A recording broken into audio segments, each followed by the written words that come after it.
So I've been thinking about how to start this vlog. What could I say now that lockdown has eased off and we can now get out on our motorbikes for recreational purposes? The best thing I could say to you guys how lockdown has affected me is that apart from Fatchy, I bought 2 more motorbikes to my wife's delight. Let's roll the intro and get on with this vlog.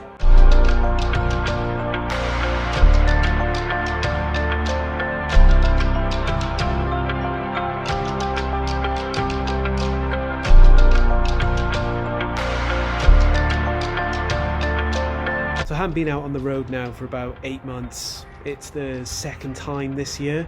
The bike's been sat in the garage. It's all dusty, even more dusty from yesterday when I was out and about. So I'm going to give this a real good hose down. Just need to make sure that I cover that Two Brothers air filter. The last time I cleaned the bike, I didn't cover it. Had a bit of trouble, let's just put it that way. So without further ado, let's get on with it.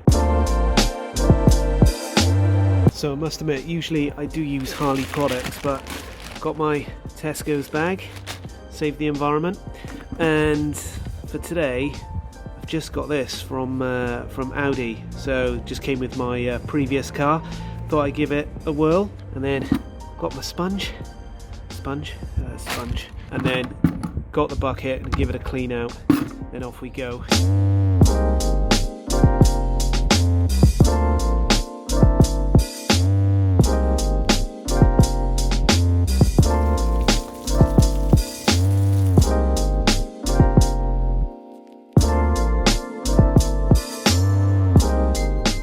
So for me, this is a real basic maintenance wash. It's literally from the top all the way down to the wheels. That's it. Even to dry the ride today, it's 21 degrees at the moment. I'm gagging to get out, so I'm not even going to dry it down. Just going to pull the throttle open, off we go.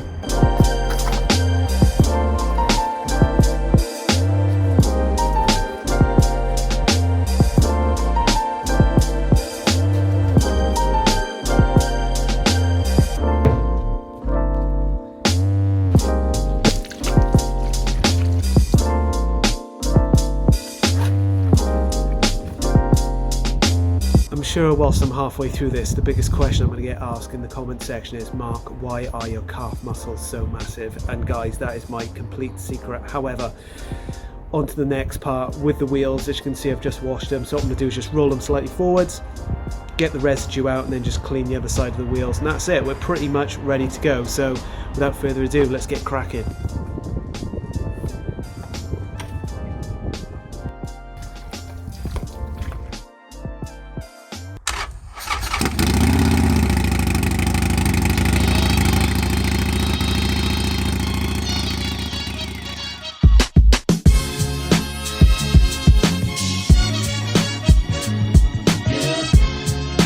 As you guys have just seen, just got a Coke Zero open as well. I'm so thirsty. Bike's looking super clean. Now I'm just going to go out on the open road, but before I do, just want to let you guys know I'm using this app. I'm going to start using it today, and it's called Cali Moto. Downloaded it ages ago, and I never really got around to using it. It was just before winter time. So I'm going to use it today, and basically what it does is you can set where you want to go, so your destination, and then just add in if you want windy roads, motorways, loads of different features, but I'm using the free version today, which only gives me a certain amount of options to use. So for example, there's 2 kind of windy roads, and the free version gives you the less windy road, if that makes sense. So I'm going to head down to Brighton. I think that'll be a nice little destination to take you guys. Sun's out, guns out, and all that stuff. So let's get on the road. How good does it feel to be back on the road? As I mentioned, 8 months. A lot goes wrong in 8 months, and a lot goes right. So let's get to the interesting part. So yeah, I was telling you guys that I bought 2 bikes. So I think I just went through a period where there was nothing going on with vlogging. I was really missing it, to be honest. Slightly frustrated because most of my vlogging is out on the open road, and I thought, you know what, I've got a little bit of money that I can play about with. Let's look at some bikes. So obviously you guys saw the Sporty Scrambler. Sold that within 3 weeks of putting it on eBay. That was a hard one to sell, like super tough, because I loved it so much, put so much work into it. It was just a real epic bike. I think it was very different as well. Obviously the Nardo grey That's been done loads of times, but I think the overall scrambler look and the amount of attention to the powder coating and, you know, buying new parts, not taking any shortcuts, getting things replaced, that's how you do a bike. And I must admit that bike was done extremely well. So yeah, sold it and then had the money for it, and I thought, right, what do we do next? So cut a long story short, I ended up buying 2 bikes. The first bike I absolutely love. I was looking for a Kawasaki KDX 250. It's been my childhood bike that I could never ever own. My mate had one. We used to do a lot of off-roading together. I always had these crappy bikes, like super shocking 2-strokes, always broke down, and he had this KDX. So saw one crop up and I thought, right, I'm having that. Said it had a full nut and bolt job. What I didn't know is that the engine hadn't been touched, and because of COVID I couldn't go up there and have a look at it, blah blah blah. Fast forward, got it, it's looking all pretty. Then I noticed a couple of issues, oil leaking out of the engine, some other stuff, and the bike's currently in with a motocross specialist, Desert Rose Tech. Good guys. One of them used to be an ex-Harley tech, and it's had a full engine rebuild, top and bottom. Bloody bike has cost me a fortune, but it's not going. That is staying. So that'll be my kind of little green laner where I can do a bit of off-roading. It's going to have an MOT and all that jazz as well. And then the other bike I bought, another bike that I'm a big fan of, that's the Himalayan. And get this, it was a 2018, 9,000 miles on it, and I bought it for £1,700. Absolute steal. To be honest with you, it took up the whole flipping garage. It was a nightmare. And I just thought, I'm not going to use it, and I just sold it. I just didn't, well, to be frank, I didn't make a profit on it. I just thought, right, offload it, and that was that. But it was crazy. I couldn't believe I got to a point where I had 3 new bikes in my garage. So just to clarify, my garage now is Fat G and the KDX. The KDX should be coming back in I'd say about 2 weeks time. Biggest nightmare of the KDX is that it's a Jap import, and because it's a 94 model, they've stopped making parts. So it's an absolute nightmare to, especially when you do a full engine rebuild, trying to get hold of things like gaskets. Things like main bearings are okay. There's a couple of interchangeable parts Kawasaki do, and aftermarkets and stuff, but you suddenly realise versus Harley, like a Sportster, when they stop making a bike, you know, the years go by and they obviously stop making parts. Anyway, let's go back to this app, and before I talk more about this app, hopefully you heard that I said it's the free version, so clearly it's not a freebie to me.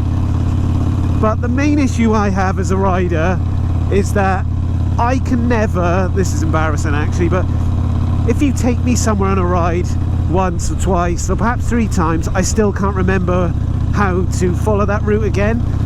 So the beauty of this, and this is why I'm going to Brighton today, is that it takes me through all those back roads. And I've tried this route to Brighton, and this is the back roads near me.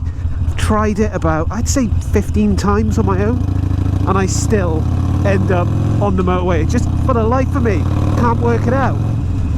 So I'm hoping today with this app I can get down there on the back roads, not hitting the motorway, and just have a really nice ride. For me, it's just so important that as a rider, you know, it's great having the motorbike. It's great, as I just did now, giving it a clean and staring back at it and thinking, wow, that's nice. But obviously it's always about the destination where you're going, and for me, if I don't know where I'm going, then you don't get the whole experience. So with this app, I'm sure it's going to solve a lot of my issues. And I know with things opening up, especially off the top of my head, the bike shed in London, you know, again, that's something I can type into this and off I go to the bike shed comfortably, taking some back roads as well without going round the M4 or whatever. So this is telling me to go right. That's interesting. I usually go left. So already I'm going to a new destination. There it is, look. That's the M23, or A23, sorry I should say. Telling me to take a left here. Oh yeah, this is, I mean, I have, from memory, I cannot remember going down this route. You never know. Could be in the back of a tractor soon. Or perhaps I should have used the KDX for this route. Whilst I'm going where no man has been before, I should be telling you about how life is. Man, it's good. It's really good. My daughter's 1 next month, so I can't believe how quickly that's been and gone. She was, Sienna was a proper COVID baby. I guess the bittersweet is that I've been home a lot. I think you take that for granted versus when you're working, you know. I've missed 1 bath time since she's been born in the night, which I think for work, you know, a working family is very rare. Where is this taking me? Nice though, it's pretty chilled. I'm not being funny. I feel if it wasn't for this now, I'd be lost. I don't think you guys will be able to appreciate this, but the inclines are gorgeous. Absolutely phenomenal views. Heading towards a place called Devil's Dyke, which I've heard of. And it's just amazing. Just feels so chilled now. Forget about that slow sign. This will be a nice little test route. Coming through here. Beautiful. And look at that countryside. Beautiful. Woo! Yeah! This is why I ride a Harley. Love it. This is what it's all about. And I have definitely never ever ever been down this route before. Sure of it.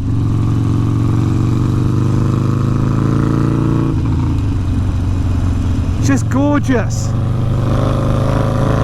Look at this for an incline. Man, this scenery is amazing. Try to describe it to you guys. It feels so like atmospheric. And here we are. The back streets of Brighton. Oh man, I love this place. If you guys haven't heard of Brighton or been there, firstly Google it and try and get down here. It is amazing. You talk about multi-diversity and like amazing stuff to go to, like bars and all that for Jazzle. The one thing I thought, apart from wow this is busy, it was more like wow, COVID's still here guys. I mean, oh my god, brings alarm bells. I mean, penny farthing. So it's that time guys where I say to you, see you on the flip side.